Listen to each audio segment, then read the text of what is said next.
When you look at the price of a decent bike today and the size of your insurance premium, you'll not be surprised to learn that motorcycles are twice as likely to be stolen as cars. Scooters are most at risk today, but no one can afford to be complacent.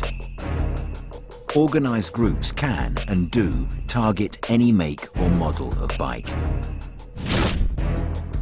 Skilled thieves can crack OEM locks in less than a minute, so don't assume your superbike is secure. Gangs in vans will steal to order to get parts that might reappear on the racetrack. Or for ringers to switch the vehicle identification number, or VIN, of a wrecked bike to your bike. For advice on security, listen to these experts. As advanced motorcyclist trainers, they're passionate about bikes. And as motorcycle police, passionate about protecting your pride and joy. It comes down to two questions. The first is what you can do. Look for somewhere where there's lots of people, there's lots of pedestrian thoroughfare. Look for somewhere light, out in the open. And look for somewhere, if possible, that's got a CCTV camera. Nobody will want to steal your bike if it's covered by camera. If you're using your bike on a regular basis, always park your bike or try to park your bike in a different location each day. If you can park it in the firm's underground car park, great. If you park it in a dark alley, then the criminals will get wind of this. They will know where it is and they will know how to take it. When you're using your bike on a regular basis, criminals, if they want your bike, will resort to techniques of following you home to try and identify where the bike is kept on night time. Certain bikes are far more desirable than others, of course, but if you think that your bike may well be at risk, then what best advice we can give you is to take different routes home each day. Keep an eye on their mirrors. Has that car been following you for some considerable time? If it has, try a couple of turns down a back alley. Try a different route, see if that car's still behind you. If you live in a cul-de-sac, has any strange cars come into the cul-de-sac? Keep a note of the numbers. When parking your bike, try and find a car park that's motorcycle friendly. By that I mean, they'll tend to have motorcycle security posts where you can fasten your bike to. Not all car parks have this, but some of them will have some kind of object that you can chain it to. A fence surrounding the car park is an ideal one. Make sure when you chain your bike to the fence, you don't lie the chain on the ground. It should be hovering off the ground, and that then gives people much more harder chance to take off by hitting it with a hammer, with a still saw, or with bolt croppers, because they can't use the floor as a lever. You need to be equally wary when buying or selling a bike. Yeah. So is it your bike? Oh yeah, it's mine, yeah. Yeah. Have you got the logbook? Not on me, but I can post it out here. It's first and foremost to get hold of the logbook. Oh yeah, no problem. That's the vehicle's identity, and all the details that's on the logbook are recorded with the Driver and Vehicle Licensing Agency.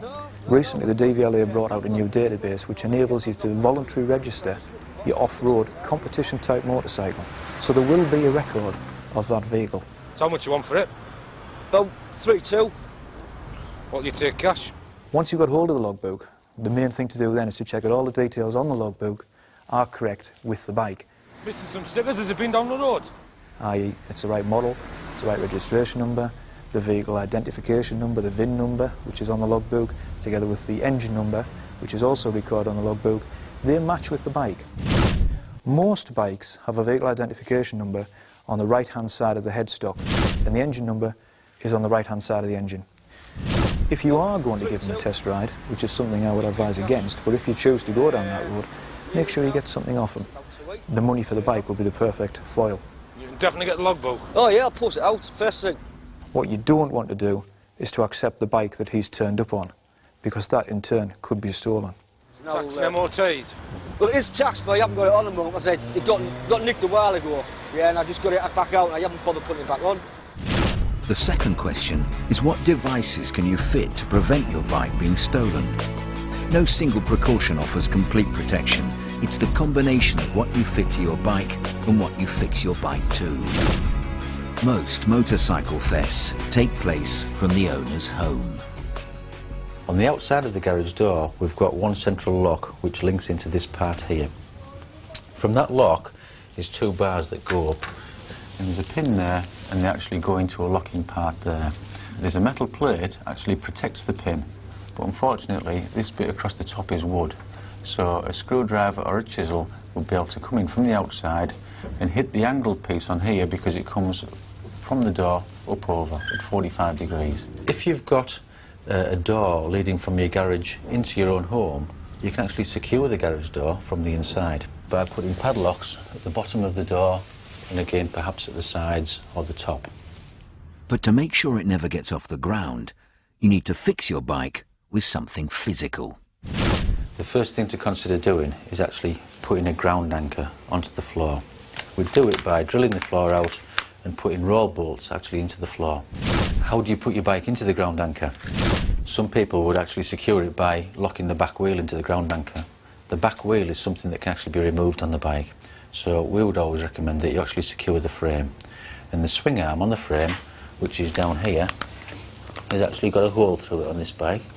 So what we would do is actually secure the big lock and chain that we've got here.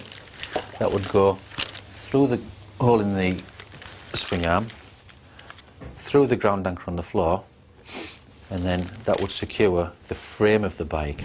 The actual padlock part of the lock needs to be something like this. It's shrouded. You can't actually see the bolt on it. Something else that you might like to consider is a disc lock. So the disc lock would actually go onto the front brake disc.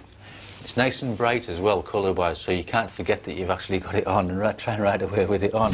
Manufacturers are starting to actually fit security systems to new modern bikes now.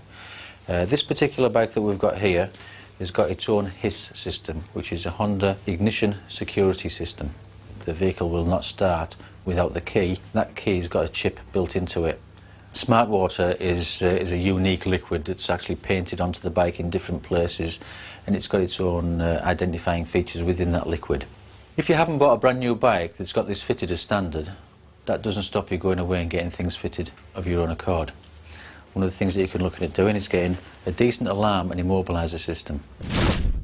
This particular product has got an etching system with it, whereby you actually put a stencil on each different panel of the bike. It also has transponders with it, so it identifies the frame, the wheels, and then you've got the identifying features visible to the naked eye with the numbers that are actually etched on the panels itself.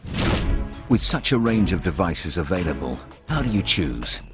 Look for the Thatcham or Sold Secure logos. Most insurers will give a discount when approved devices are fitted. Curious to know how at risk your particular model of bike or scooter is and what security measures to take? Visit this website set up by the Home Office and have a look at the Bike Theft Index. Security can be quite an investment. But what's your bike, even your helmet, worth? And what price? Peace of mind.